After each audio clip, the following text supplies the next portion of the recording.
trauma suppresses those genes that help us deal more effectively with stress and make us more vulnerable to future stress. Take us back through the biological, psychological, and social phenomena of trauma. It's really, curious how things get transmitted from generation to generation.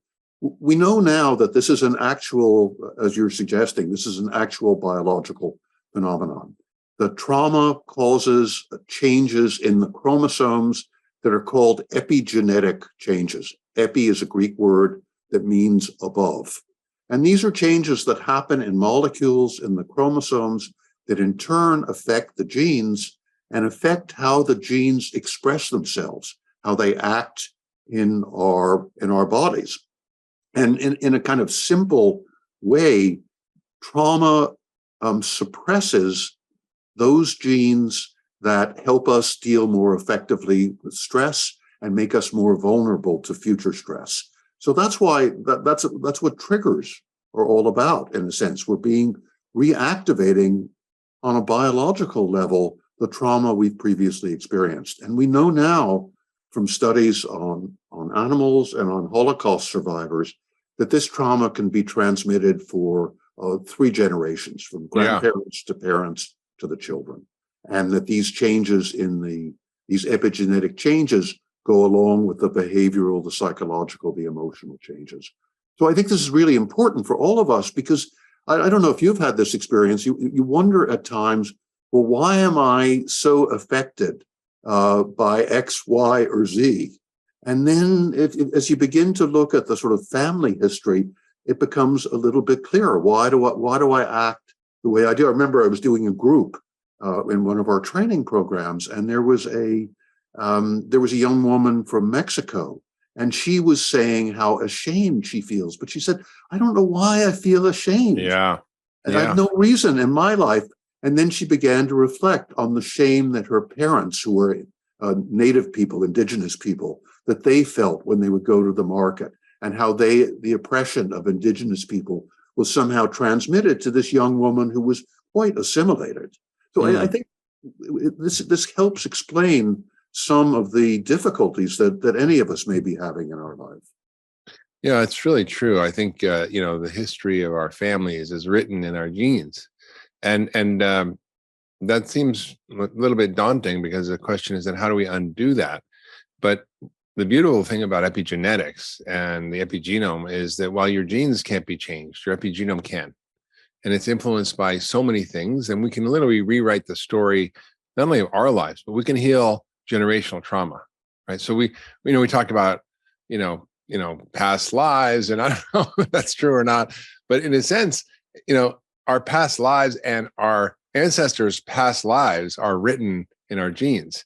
And those affect us and how we respond to our life, our nervous systems, our cortisol receptors, our immune system. And in very granular ways, we now understand this scientifically. And what we also understand is that you can actually rewrite the epigenome by certain practices, certain behaviors, certain molecules, maybe some of these psychedelics that are being now researched to do this. And we're seeing profound changes in people.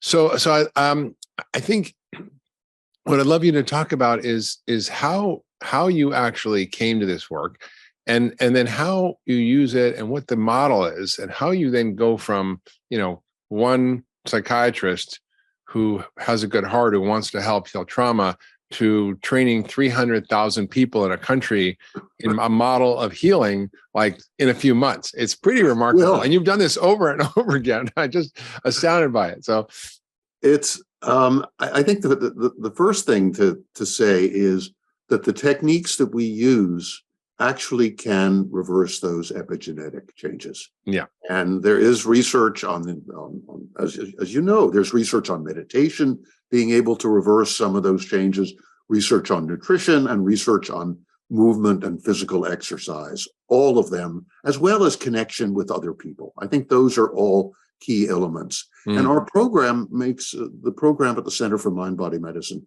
makes use of all of those tools. We begin by bringing people into biological and psychological balance by teaching them slow, deep, soft belly breathing as a kind of antidote to the fight or flight response. And then we also use active, and I did when I was in Ukraine this last time, working with people who'd been bombed out of their homes and tortured in the eastern part of Ukraine. I did a workshop for them. I got them up shaking and dancing. And they looked at me at first like, what are you doing? What are you doing? Who is this guy? But they did it. And I said, well, how was it? You tell me. And they said, well, I feel more energized.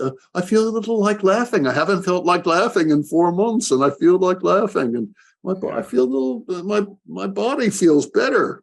So the tools and techniques that we use at the Center for Mind-Body Medicine, we teach about 15 self-care techniques. And people who want to learn what we're doing can look at our website, cmbm.org, or read the book of mine that you mentioned in the beginning, Transforming Trauma. Yeah. I describe all the techniques that we use, all the techniques we've used in all the places you mentioned, Israel, Gaza, Haiti, that we're now using in Ukraine.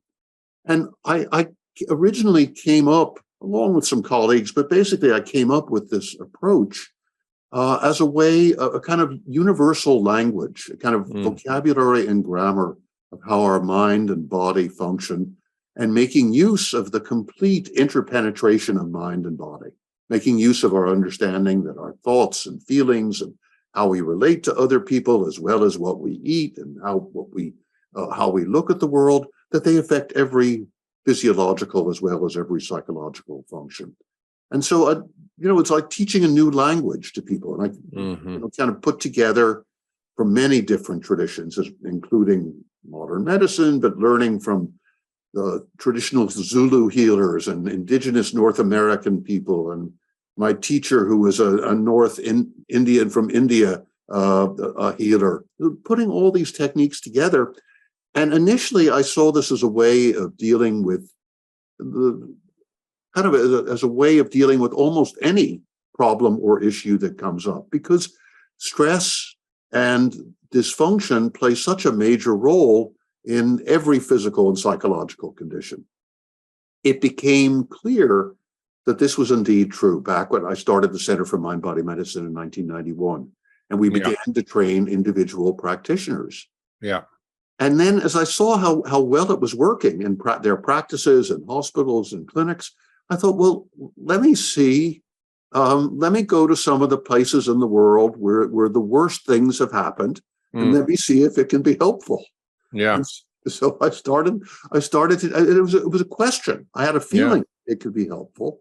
And I sometimes go by myself, as I did to Ukraine, but I have a whole team of people. We have 160 faculty at the Center for Mind-Body Medicine on our Mind-Body program, and you've been part of our faculty as well, teaching nutrition. And we're a team. We're a group of people who've come together, what I think of and describe as a healing community and a community of healers. And so it's not, I'm laying the foundation, I'm sort of making the connections, I'm doing the kind of the scouting and the pioneering work, but we're already bringing our team to do trainings. We're doing the trainings online in Ukraine, and already 270 Ukrainian psychotherapists and physicians have come through the first 2 days of our online training, and they're using the work. They're using the work in the military. They're using it in combat zones. They're using it in clinics and hospitals that are in parts of the country that have not been heavily bombed. So it's already happening. And I think that the idea that I had, this sense of wanting to heal population-wide trauma, obviously also appeals to other people. That it's something that we want to be part of something larger than ourselves. That's part of who we are as human beings. And if I can offer people the opportunity to do that, a lot of people are responding. Yeah, I think it's incredible what you've done, Jim. And I think, I think as a physician trying to change how people eat, it's tough, and it's kind of one by one, or, we've created some models and groups like the Daniel Plan, but the scalability of what you've done is pretty remarkable. And the places you've gone are also really unusual. It reminds me of sort of the work of Desmond Tutu and the Truth and Reconciliation Commissions in South Africa with the, white oppressors and the black oppressed. And you've been to Gaza and work with Israelis and Palestinians who are at, kind of death, kind of a death fight almost, and bring them together in ways that help bridge the gap, create healing, understanding, connection. And, as I think about your work, I think about the incredible divisiveness now in the world, the sort of acceleration of, social media that's driven us further and further apart because of the algorithms that amplify more divisive and inflammatory and hateful content. And I wonder, as I kind of think about America, where we can bring this home and how we can begin to kind of connect in a way that, brings people together, whether it's, you're a vegan or you're a paleo eater, or whether you're Republican or Democrat, or whether you're a Christian or you're not. I mean, it's just the amount of a divisiveness that takes us away from the essential fact that we're human first and whatever else we are second. It just breaks my heart. And I think I would love to sort of hear your thoughts on how we begin to heal this crisis where now 54% of Republicans are strong Republicans believe that we're going to have civil war within the next 10 years. I mean, that's just a terrifying idea to me that in 2022, we're talking about civil war again in this country. It is terrifying, and we're doing some of this work in places like Baton Rouge, Louisiana, and Broward County, Florida. Done some in California. We're members of the community who are interested in helping others in their community. We'll come together with each other to learn what we have to teach, and they'll kind of reluctantly be sitting in the same room with people, for example, community organizers sitting in the same room with police, who they're organizing against, and the cops are, very suspicious of the community organizers. Mm-hmm. But they're interested in learning what we have to teach. And in the course of being in our trainings and sitting in a small group with other people who you have all these prejudices and ideas about, over a period of time, you begin to see the reality that's there behind the mask of the propaganda. I remember one time you mentioned Gaza. When the first training we did in Gaza, there was a guy. When we do a training, we work in a large group, maybe train 200 people at a time, and then we'll have 20 small groups. So I was leading a small group, and I had some of the leaders in medicine and public health in the group. And a guy who was a nurse was in the group who didn't have very high status in the community. He's one of the angriest people I'd ever met. And he was just, you could almost see the smoke coming out of his ears all the time.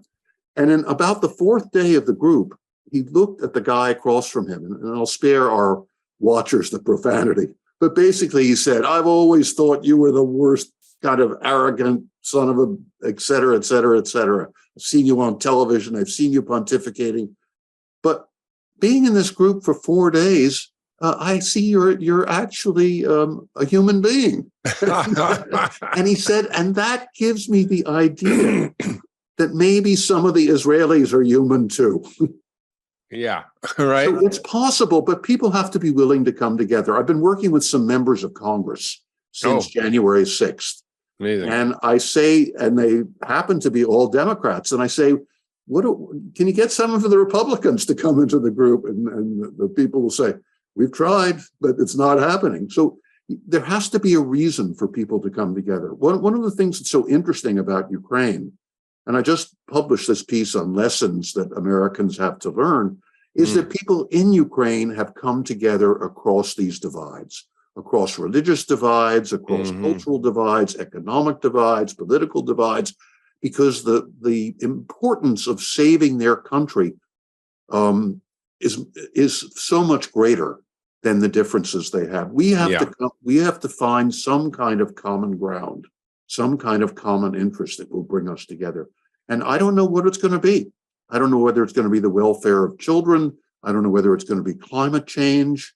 I don't know how. I heard the pessimism or the concern in what you were saying, and it may be that things are going to have to get worse before people are willing to step outside of these boxes that they live in and come together with one another. But also, I think it's important to do exactly what we're doing here, is to be talking about the issue, so that some of the people, I'm sure you have people who are tuning in who think that the revolution is going to come and that they have to recover America for, whoever.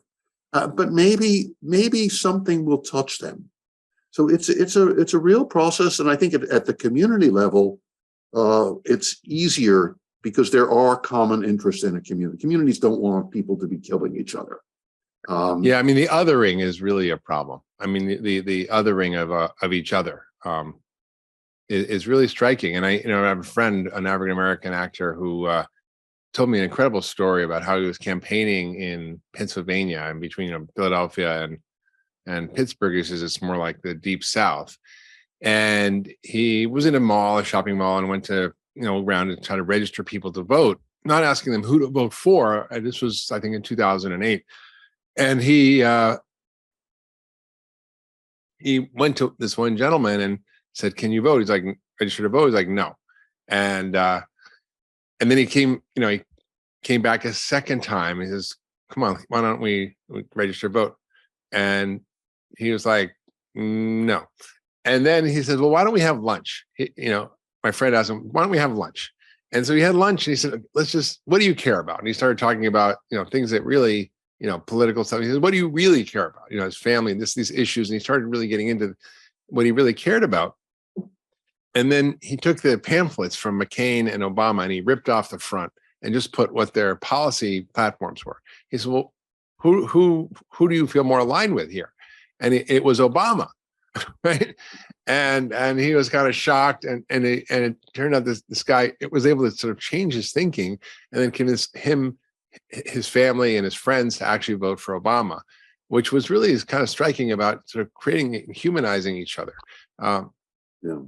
And I know a similar story of a black supremacist a white supremacist who was one of the leaders in the white supremacy movement, and went to a college that was not white supremacist college, or a kind of primarily white college, and he was ostracized. And this one Jewish kid says, "Why don't you come over for Shabbat dinner?"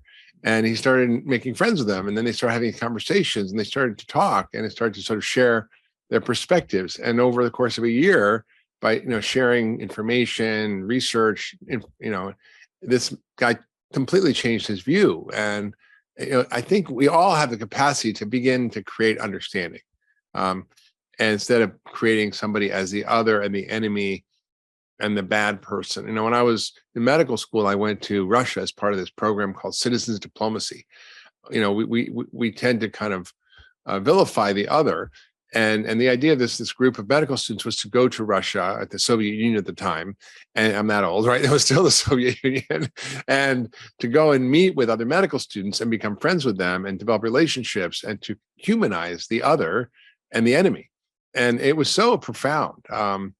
And a lot of that group actually was that I was involved with, was involved in a lot of the activities that supported some of the underground work that was happening in the Soviet Union with people who were trying to change it. And they were involved in some of the uprisings. And so I think, it taught me a lot about how we can begin to create bridges. And your work is really about creating those bridges and healing those beliefs and those attitudes, because it goes beyond just their individual trauma. It's really cultural trauma. Yeah, exactly. And I think what happens is, if people are willing to participate in the kind of process that we offer them, they start opening up without us trying to tell them they should be more open or they should change their mind. Human beings have, as you well know, have tremendous capacity for change, but we have to allow that to happen. We have to put ourselves in a position, whether it's through a conversation with somebody with whom we disagree, or by simply being willing to discover what is true. And that's kind of what your friend was suggesting, take a look at what the positions are. And I would suggest it's good to take a few deep breaths so you're not in fight or flight mode. Yeah. So you can just sit there and look at things with what the Zen Buddhists call beginner's mind. That's what we encourage in right at the beginning of our training, at the beginning of our work with people. We say profound change is possible. post-traumatic growth is possible. It is possible even after the worst trauma to become more whole and healthy and more integrated and more committed and find more meaning and purpose than you ever had. And if you can come into balance psychologically, physiologically, you can find your way there. So I think, we're offering one path. I think there are many, many ways. And Desmond Tutu, whom you mentioned, who was a friend of mine, was on my board of advisors. One of the things that he did is he exuded this kind of enjoyment and respect of other people. So I think that's incumbent on all of us as we think about people with whom we disagree, is how can we connect with them? And you would see him. I would, go out and have a meal with him, and he was just, enjoying everybody who was, cleaning the floor, serving the food, or the driver who brought him there. And that's a beautiful example. And I think that people sort of, okay, that maybe that's possible inside me, that possibility of enjoyment and of enjoying other people and respecting other people. So we have to keep doing the work on ourselves. And I think this is very important that we have to, and this is part of what I am working on with people in Congress, that yes, there are going to be disagreements, but we have to treat the other as human, even if the other's positions are white supremacist positions. They're still human beings, and let's treat them, not that we have to agree with them, but we have to see their humanity and approach them that way. Yeah. I think that's right. I think, what I think is going on is this cultural trauma now that we're not even naming. And it's creating a lot of the suffering and pain we see, and a lot of the mental illness. And we see mental illness just rise and rise: anxiety, depression, PTSD. And we haven't really historically talked about that as from a causal point of view. We're very good with psychiatry at naming conditions. We have the DSM-5, which is the Diagnostic and Statistical Manual that allows you to describe by symptoms exactly what type of mental illness you have, and it's pages and pages of what type of anxiety and what type of depression and what type of this and that. And none of it talks about the root cause. And I think there are many causes. There's environmental toxins, there's nutritional factors, there's your microbiome, but there's also the story of our lives and the story of our ancestors' lives and the trauma that often underlies mental illness and addiction. And, with the opioid addiction, it wasn't just because these drug companies were pushing these drugs. It's because there's underlying trauma in our culture that we haven't really named, haven't addressed, haven't really talked about, and that needs healing. And it's really taking us down as a society, as a nation, as a world leader, as an innovator, as a global competitor. And, we see this happening. It's like a slow motion train wreck in America. We're kind of past the ascendancy and on the decline unless we really take stock of what's happening. And I think the trauma conversation and the acknowledgement of us, in some ways, whether we have small or large traumas, what Gabor Mate calls micro or macro traumas, we all are victims of trauma at some level. And figuring that out, naming it, helps to kind of remove some of the stigma of mental illness and the stigma of kind of a lot of things that people are suffering with. So as a psychiatrist, as someone who works with trauma, as someone who's really deeply involved in this, how do we sort of bring this conversation to the surface, and how do we start to embed this in our healthcare system, in our national conversations, in our policies, and our approach? Because it just, to me, it seems without doing that, we're just going to be kind of on this treadmill of mental illness and recapitulating all the suffering that we're constantly seeing. Well, I think that some of what you've said touches on what's necessary. First of all, we have to have the conversation, and we have to understand.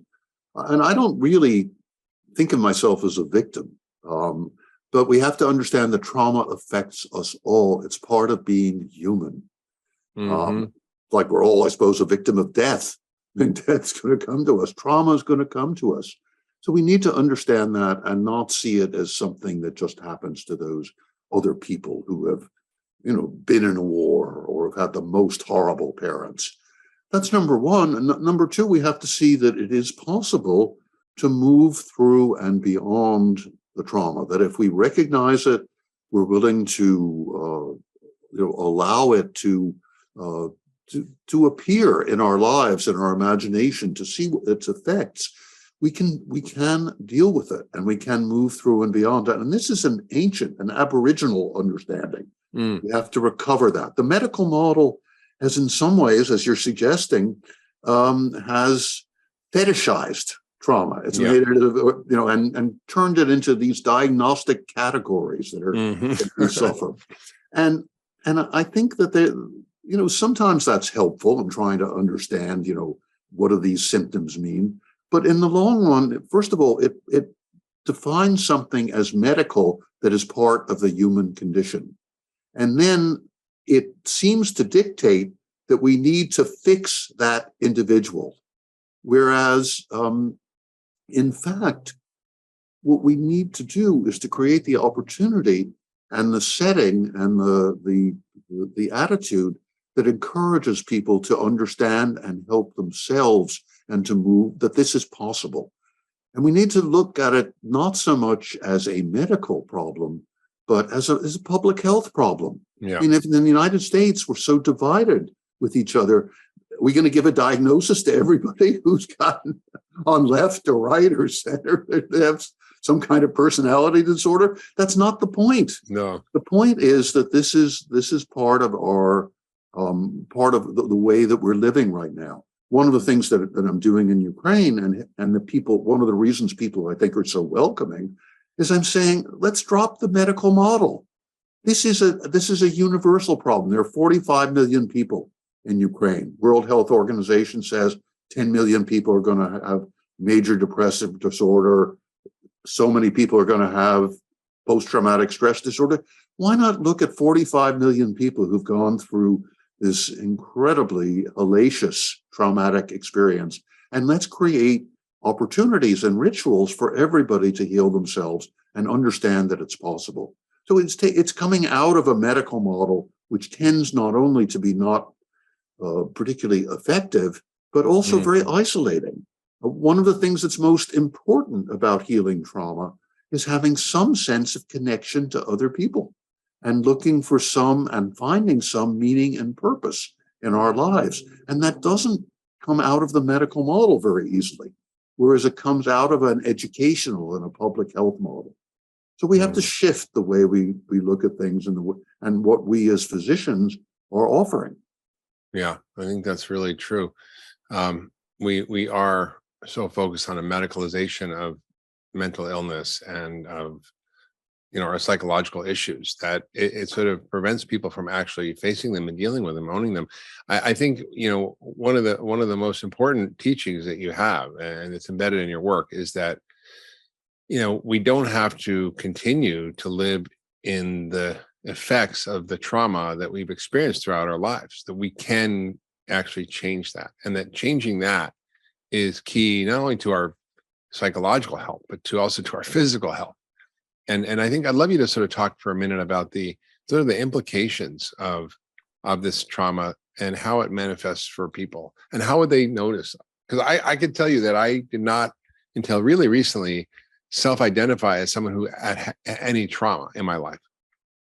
But I realized as I began to look at the things that were challenges for me, at the relationship challenges, at life challenges, at overworking or workaholism or whatever it was I was struggling with, that was their origins were actually quite deep, and I really committed to working on these and to healing them and to looking at it and to shifting. So I'd love to kind of have you share how does this sort of manifest for people? How do they recognize it, and how do they begin to start to heal these things for themselves? Sadly, or simply realistically, it usually comes just as you described it. Something is causing you pain right now. Trauma means, it's a Greek word that means wound. You're experiencing a wound in the present, and you're wondering, what can I do about this? And then the next question is, where did this come from? Why is this? But so I think that the first thing is to pay attention to those areas of our lives that are causing us trouble, that are either causing us distress or sometimes causing other people distress, and they're shouting to us, pay attention.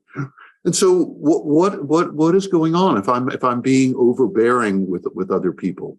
Am I going to keep on arguing about whether or not it's their fault or my fault?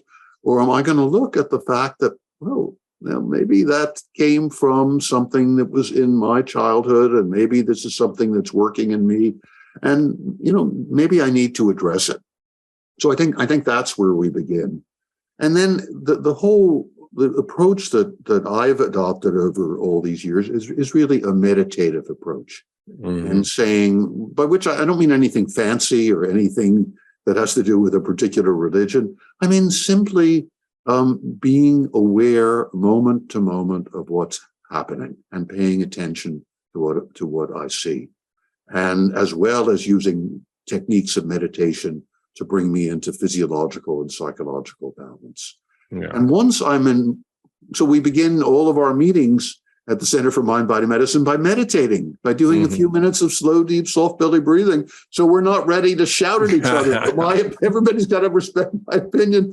No, be quiet, relax, listen to other people as they're speaking. So if we put ourselves in that frame of mind, we're able to listen more openly and more sympathetically to the difficulties that we have. Instead of trying to pretend that it's not there, we're willing to allow those pains, whether they're past pains or present pains, allow them to surface.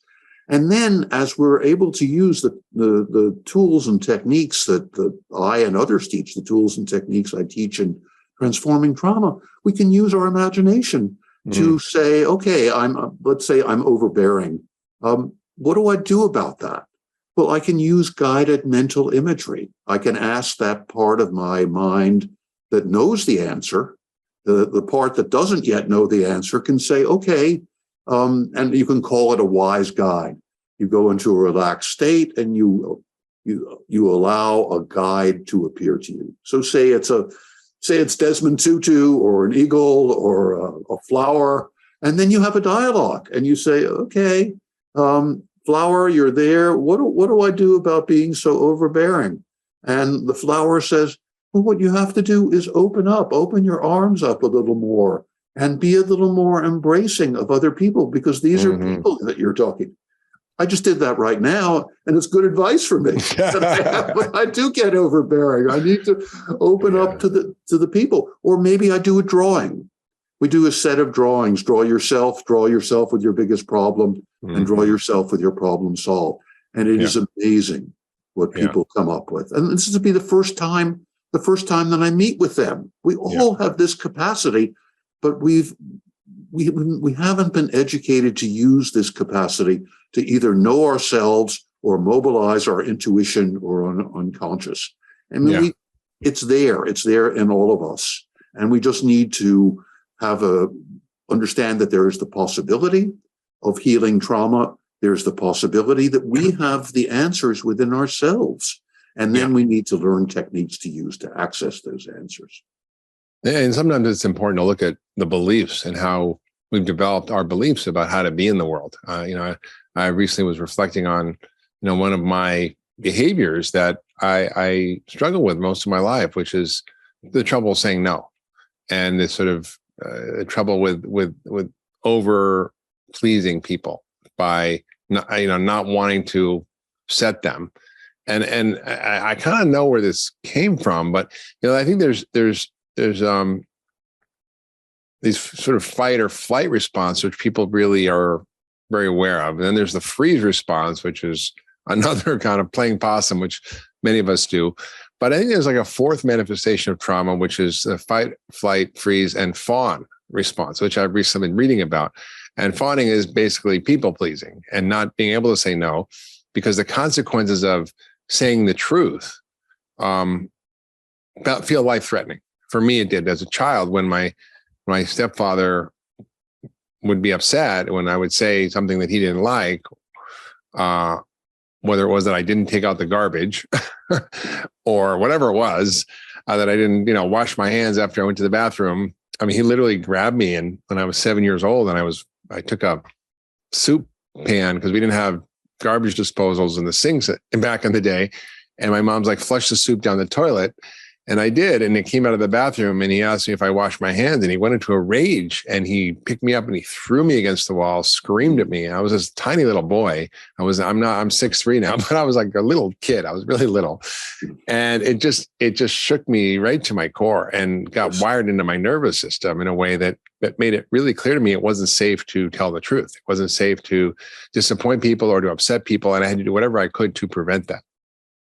And, I even see that still showing up, even though I've worked on it for years, I still see it showing up. So this is kind of, these embedded patterns are so deep and they're so powerful that it takes a lot of work to work through them. And the techniques of meditation, of journaling, of drawing, of breathing, of maybe even things like, group support and talking about these things in settings that where it sort of normalizes it and sort of makes it not so much that we're doing this all on our own, that, we all share this common experience of being human and having these traumatic experiences.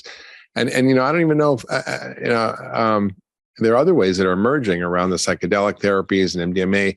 I think all of this are tools that we can use to start to heal this embedded trauma and then create a more, understanding and connected and, more whole society, which we certainly are not in right now. What have you come to? How are you going to deal with this, people? It's a process of different things. It's trying to deeply understand how it shows up and being able to witness it and notice it without judgment. It's around understanding my physiological response, how it feels in my body at the time when this happens to me. Like, someone sends an email to me about wanting something from me or asking help, and I'm just sort of overloaded, my schedule's full, and I get this stress response because I don't want to disappoint them or upset them and say, no, I can't do this for you, or no, I can't have this meeting, or no, I can't do this call, or no, it's like, and it's like, I manage it by trying to be more aware and to try to realize that this is something that is not serving me or the people in my life. It's not aligned with the values I have. And so I think it's definitely gotten way, way better. So I think I still have more work to do, but I think I'm open to suggestions, Jeff. I know this isn't a psychiatric consult, but when that happens, podcast, but we can talk about it. When it happens, try this shaking and dancing for a few minutes. Yeah. And then do the thing with the wise guide, the thing I just did for myself with being overbearing, because I sometimes am. Yeah. My staff tells me, you're pushing us too hard. You just because you do this, you want everyone. And the answer to me came just in that moment when I was talking, which is open my arms to them as human beings.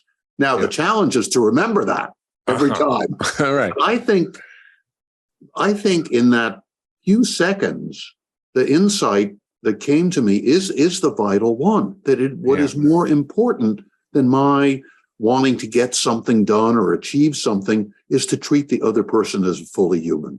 Yeah. And so I think there may be little keys in there for you as well. And for all of us, as we look at this, and then we have to, as we access what is our, call it whatever you want, higher power, wise guide, imagination. What is it telling you to do? Do it for a moment now. When you get this feeling of wanting to please, what else? Get some advice from whoever comes to you as a guide. It's a powerful exercise, and I feel like the message is really clear. It's just that you're not serving yourself or them by doing that, and I can let go of that behavior and not have to do that anymore. Yeah, and so find out what it is. I might guess that it'd be great to get up when you feel that. Get up and not just shake and dance, but yell and scream, mother, get it out. Yeah, no, I never had permission to be upset when I was a kid. Never. It's very clear. It's like, coming together. Thanks, Jim. I'll send you the check for the psych consult after. Jim, I think the thing, we can do these. This is part of it. You're not going to hurt anyone. You're doing this for yourself. You're doing this, and we all have our issues, and we all We all need to find a safe place where we can deal with them. And then it can change. It can, and yes, sometimes it takes a lot of time, but not always. Sometimes change happens very fast. So what are you seeing in the Ukrainians, for example, or what did you see when you were working with the Israelis and Palestinians in Gaza, where these are really intractable levels of stress and trauma? What were the outcomes you started to see with the groups you work with? Because it's clear you've developed these techniques that the people seem to be using them, but tell us about some of the stories of transformation that you've seen, whether it's there or even working with veterans and their PTSD. I mean, you mentioned veterans, and I'll talk about Gaza in a moment. I was doing a workshop for a group of veterans, and we were talking about fight, flight, freeze, response. And I got these guys. They happen to be all guys. No, not all guys. There are a few women and mostly guys. I got everybody up shaking and dancing, and I explained that the shaking and dancing will help to break up the freeze response, help to melt bodies that have shut down to protect themselves. And once we finished, we did it for about 10 minutes. This guy, big, tall Marine, said, I realize I've been frozen for 12 years. And since I was in Iraq, the image came to me as we were shaking and dancing that there were two little kids who were bleeding out. And I knew first aid. I knew what I should do to put tourniquets on, but I froze and I couldn't do it.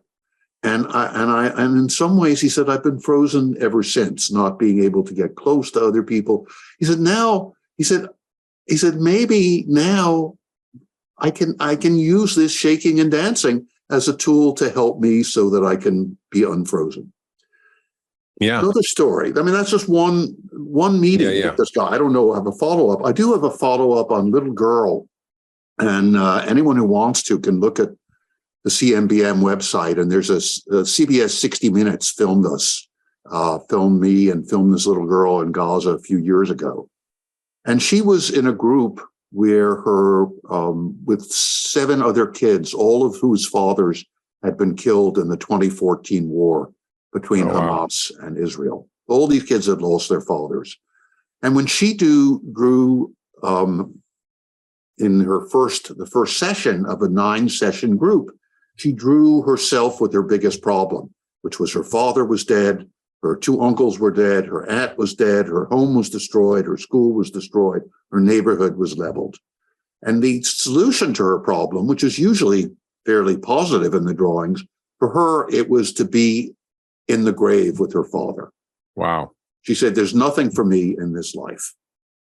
The only thing to do that is a good thing to do is for me to be with my father in the grave. And she did the techniques that we teach in a group that was led not by me or you, not by a physician or a psychologist, but was led by a school teacher.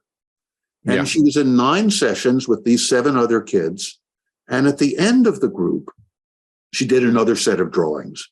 And this time she drew herself, instead of drawing herself as a little tiny figure off in the middle of this damage that had been done to the whole family and the whole neighborhood, she drew herself as a big girl with flowing curls, and there was an arrow coming out of her chest, and it came through a heart, and in the heart was written, I love nature, and the arrow was headed for this beautiful tree with blossoms in it.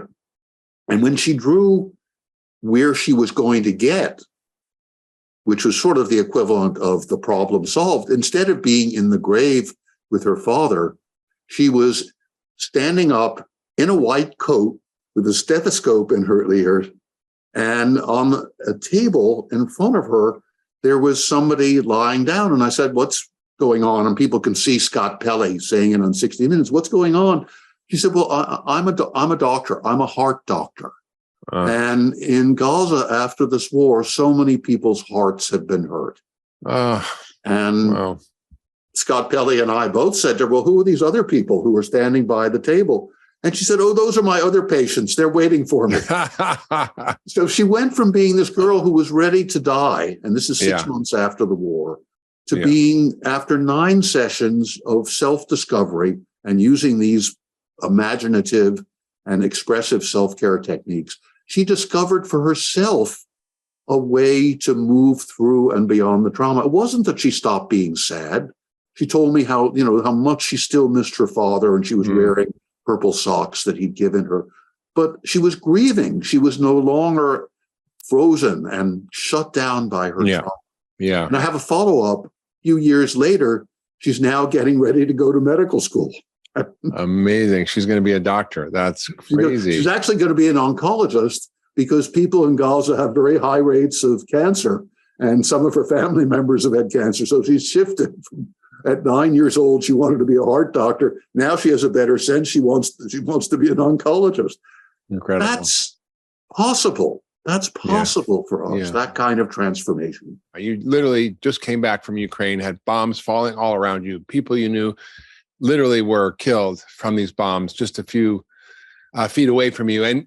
And you've returned to America, and it's important that you share your story and tell us about what happened and give people an insight into what's happening there on the ground, as well as your overall work around trauma. So I'd like you to maybe share about what you've witnessed recently and how the war is affecting the state of mental health in both children and adults, and what you're doing there to mitigate some of these long-term effects of trauma that the Ukrainians are now experiencing. Well, yeah, I think as you're talking about sort of where I've been and what I've done, I think one of the functions, certainly for me, and I think for all of us as physicians, is to be with people when they're going through the most difficult times. So this is whether those times are manifested in physical illness or psychological trauma. And so this is work that I feel called to do, and that feels very much a part of my identity as a physician, as a psychiatrist. I think the important thing to understand about Ukraine, which is, well, one of the important things to understand, is that everybody in the country is both mobilized to deal with the Russian invasion and committed. Just about everybody is 100% committed to it. And just about everybody is seriously traumatized. And when I talk with people there, they also have a wonderful sense of humor, which mitigates the trauma in some ways. They say, nobody's normal here. Yeah. Trauma's in our DNA. Yeah. And it's true. It's a whole country that's under assault. And if you read what Vladimir Putin, the Russian president, says, it's clear that he wants to exterminate the people and the country, and he has no regard for human life. Yeah. And the actions in any part of the country, primarily in the eastern part of the country, demonstrate that. And people in Ukraine are very connected to one another. Everybody I met in the western part of Ukraine, up close to 1,000 miles away from the east, they all have connections. My cousins in Crimea, my friend I went to school with is in Donbass, where the fighting is so raging for so long, for 8 years now, really, not just since last February. And so they feel all of the losses of life, the destruction of homes, the utter annihilation of cities feels very personal to everybody. So everybody is deeply affected. I think for us to understand it, I'm thinking, you live in Western Massachusetts. So if Boston were wiped out, what would the repercussions of that be like for you? For me, when I was in Kyiv, in the capital, there were bombs falling 500 yards away was the closest one. What if a bomb was falling 500 yards away from me here in DC? What would that feel like? Yeah. And I think that gives a sense of the forces that are producing the trauma in the entire population. And what's happening now is that people all over Ukraine are waking up to the effects of psychological trauma. Yeah. The focus for the first months of the war was very much on, we've got to win this fight. We've got to keep the Russians from invading Kyiv. We've got to push them back.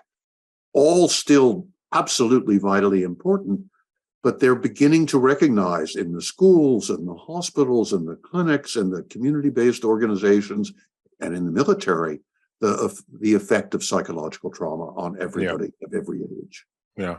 So incredible, Jim, to hear what you're sharing about, being there with bombs dropping just a few hundred yards away. And I think it's really, when you look at the history of the Ukrainians, and actually part of my family is from Ukraine, from Kiev, way back when, 100 years ago, when they were traumatized from the pogroms and the shtetls and were beaten by the Russians, and the Ukrainians had to leave and flee to America. And then the Ukrainians were subject to Nazi occupation and to Stalinist terror. And I remember being in Kiev years ago, and I remember, walking down this incredible boulevard with these beautiful chestnut trees. And it was the march that the Nazis took 100,000 Jews on to a trench outside town, and literally just lined them up at this place called Baba Yar and shot 100,000 Jews like nothing and buried them alive, many of them still alive. And I remember the incredible gravity and power and pain and immensity of that feeling of being there in that spot, and reimagining what that must have been like. And it's happening again. Yes. It's happening again. And it's like, it's generational trauma. And in my own life, I've never identified myself as being a trauma victim. But when I look at my childhood and my abusive stepfather, my neglectful father, and the challenges my mother had being a child growing up in a deaf family, and sexual abuse that I experienced as a young boy, I'm kind of like, whoa, this is explaining a lot about me. but so I bring the story up not to talk about me, but to really talk about how this is so universal, and how your work really looks at this. So if you love that last video, you're going to love the next one. Check it out here. I began to notice these patterns in my medical work, that behind chronic illness of all kinds, there was trauma and ongoing stress. And furthermore, in my 40s, I was a successful doctor, maybe like yourself, but with all kinds of